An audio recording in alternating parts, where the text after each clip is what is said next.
This answer is powered by AskQuesty.com. Get help with your Squarespace questions or tasks on demand. In this video, we'll be looking at how to make your email address into a link. So here we have our link already added on this page. So if you click on this, it will automatically open the email client.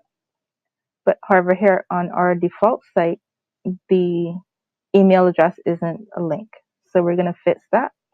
So first, we're going to go into the back end of this site. Hover over your page content. And then we're just going to copy that email address. I'm going to hit Control C. We're going to click this link button here.